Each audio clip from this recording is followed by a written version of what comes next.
Hey, are you thinking about buying a franchise, getting into business for yourself? You're going to want to stick around because I'm talking about some of the key things that we talk about every single day when we're working with some of our candidates. Do not miss this episode. This is the Franchise Pitfalls and Profit Show. Each week, we bring you the challenges and triumphs of being in the franchise development and consulting business. The things you need to make money faster. And now your host, one of the most successful franchise developers in North America, Don Shin.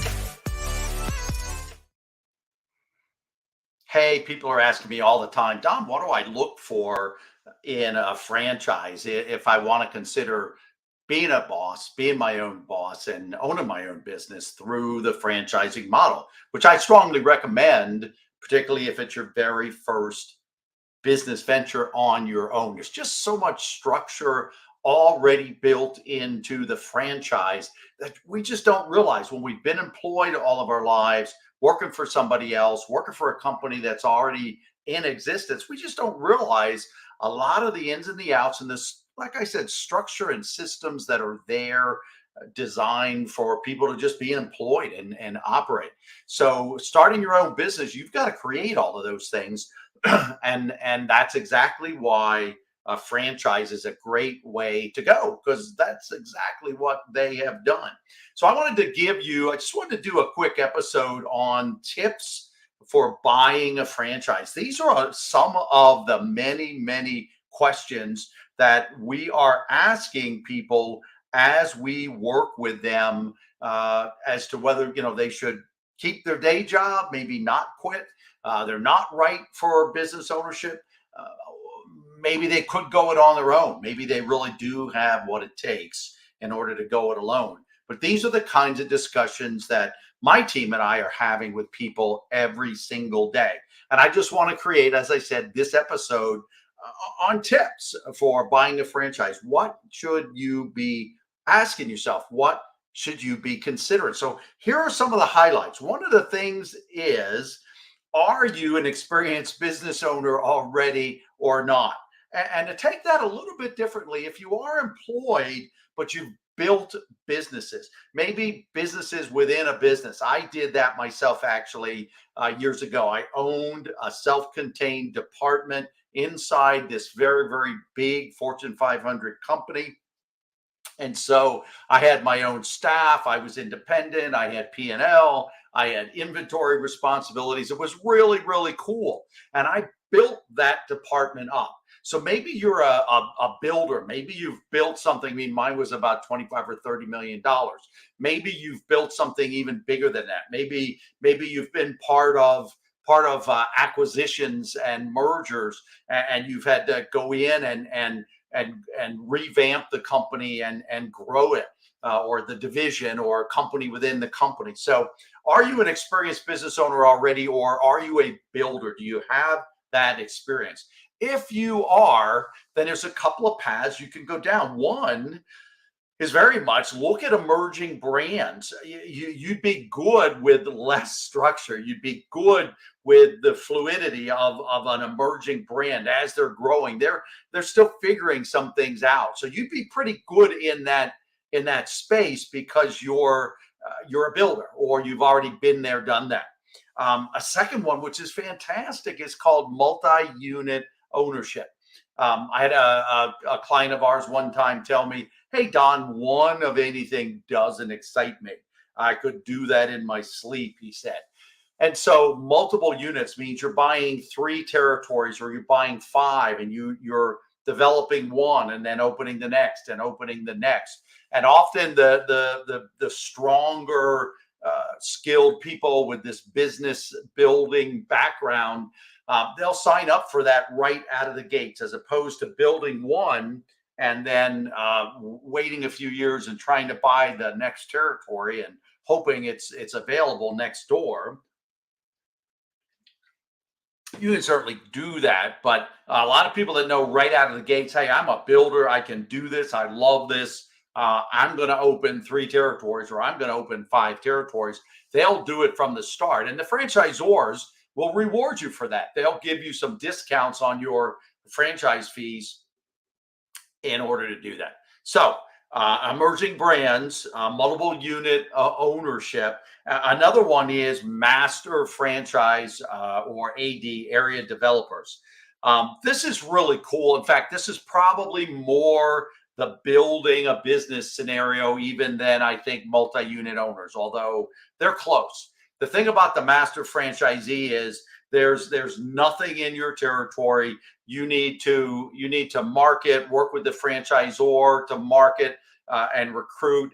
You're selling the franchises. You're supporting the franchisees once they come out of the corporate training. This is just a really, really cool way to build a business, and that's what I did.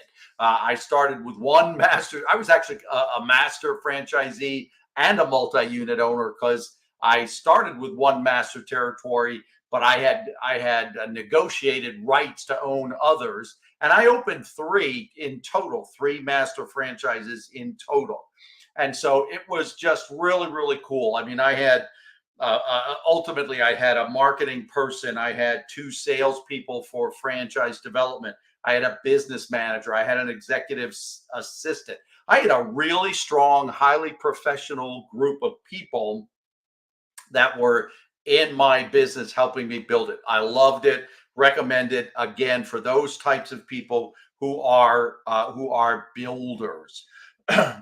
If you are not a builder, then I really encourage you, and we would direct you if you're working with one of my team. We would direct you to a larger franchise brands. I often refer to them as more tenured brands, and I would recommend starting with a single unit.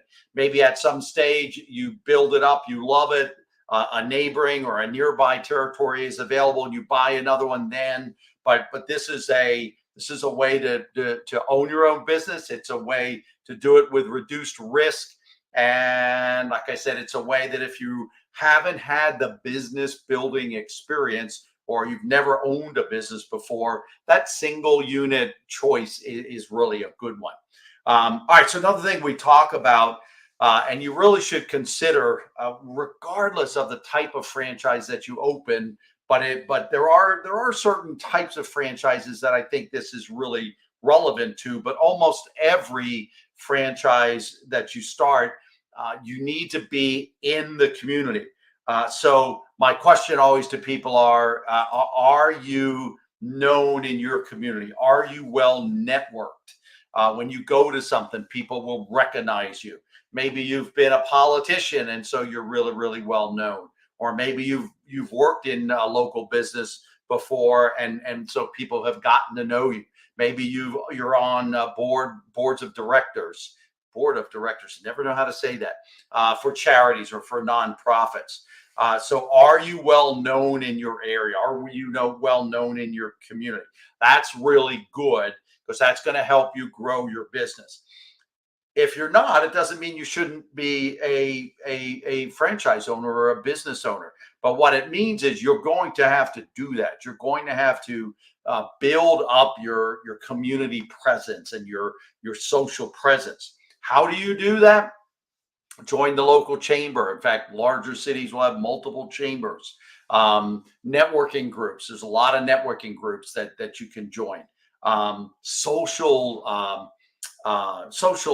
organizations like your Lions clubs, your JCs, your VFWs or your American Legions if you're a veteran. And you're going to want to look for local events like festivals and things where you can have a booth, you can shake hands, you can smile, you can get to meet people, and they'll get to know your business. As I said, there are certain types of businesses that works really, really well. Child enrichment, tutoring businesses, those kinds of things are great. But again, in any business that you're in, you're going to want to build a local presence, a local notoriety, some social presence in your community if you don't already have that. If you have it, it's really, really a great thing. And then the last one I'm going to talk about today, just to keep time, keep things tight for our session today. What's your experience like? What's your skill set like with regards to hiring people? And what types of employees have you hired? Have you hired mostly technical people? Have you hired mostly, college degree, shirt and tie, white collar? We used to say white collar type people. Or are you familiar with hourly? And have you hired and managed hourly people? This is really, really important because many businesses, in order to start it, but particularly to scale it, to grow it, you're going to need to hire. So, for example, the excuse me, the senior care business. That's got a blend of professional people in some cases, maybe in some cases not. If you're just doing companion and comfort type care, then the reality is that's probably retired people or stay at home people or folks who may or may not have degrees or professionalism. Or if your senior care business is more has nurses and nurse practitioners and people going into the home for more medical oriented care, then that's going to be hiring and supervising more technical people or more professional people. And I always use, and I always share my own personal experience. Reality is, for me, I didn't have a lot of hiring experience. For me, most of my experience was dealing with, again, that white collar, highly educated, very professional, and sometimes technically oriented people. I had engineers and product managers and global account managers. These were people that reported to me, and on occasion, I had the opportunities to hire them. Another piece of this is, how many people have you hired and managed or supervised? Again, in that scenario of the senior care, you may have a payroll ultimately of 15 or 20 or 25 or 30 people. Versus, I know, for example, that would not have been good for me or attractive for me, because I think the most I probably ever had at one time in my corporate days was up to maybe 8 or 10 people. So what's your hiring background? What's your hiring skill set? What type of employees have you hired? It's great if you have that experience. If you do not have that experience, there are some companies. I interviewed Ross Wiseman a few episodes back, where his company will actually do all the vetting, do all the hiring. They are basically a recruiting company, but very, very affordable.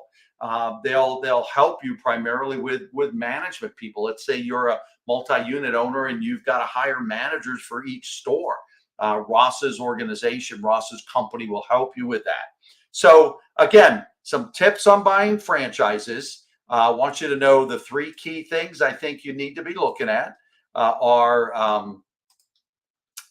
your experience. Have you been a builder or have prior business ownership yourself? Are you well known in the community, or do you have to build up that relationship and that social presence? And then thirdly, a really, really important thing is, what's your hiring skill set? What's your experience has been? And what types of employees have you hired and supervised and managed? Because you want to get into a brand, you want to be sure that piece of your background is properly matched. Again, franchise building expert, my team of associate consultants, associate brokers would be able to help you with these and many, many more things that we review when we match our clients to our vetted brands.